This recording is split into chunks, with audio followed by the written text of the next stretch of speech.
It's that time of year for wineberries. A wineberry is a wild raspberry. And in my area, they are considered to be invasive, so eat all you want, nobody's gonna come after you. I'm just at the edge of a little trail. They do tend to kind of grow on what I call the edges of a forested area. And basically, they have this sort of hairy kind of outside, and then these leaves will stay shut, and then the berry inside will ripen, and then it will open up.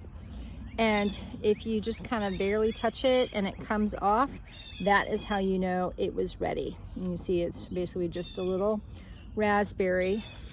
When you pull it off, you get this sort of like little core. And that's one of the ways that you can identify that this is a wineberry.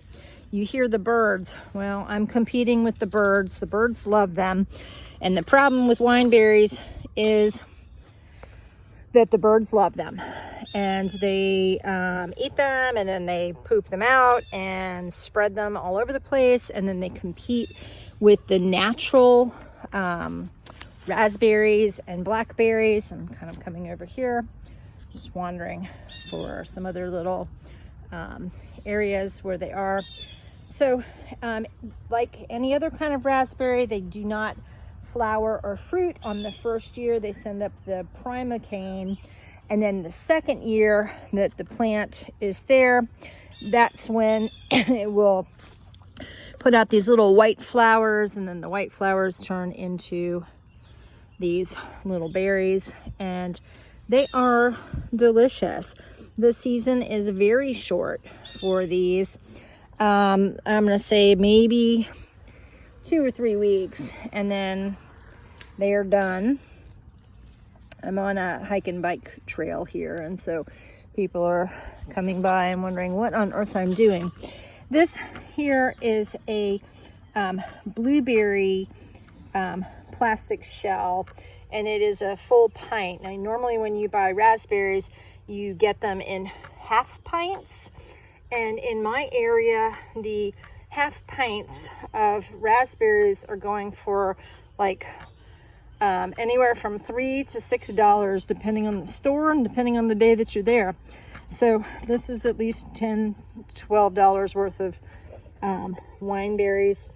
One of the things that I do with them is I will put them on a cookie sheet with some parchment paper, and then I'll just freeze those individually. And when they're good and frozen, then I'll just transfer them over to another container, like perhaps like a Ziploc bag or something along those lines. And then I will use them all year long for things like smoothies and for adding into yogurt.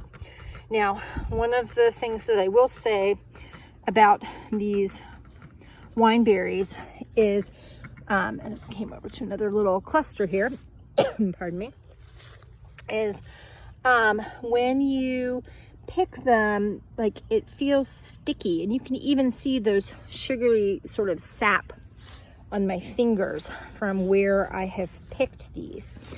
That is just a normal part of the plant, and it's not harmful. It's literally just sugar.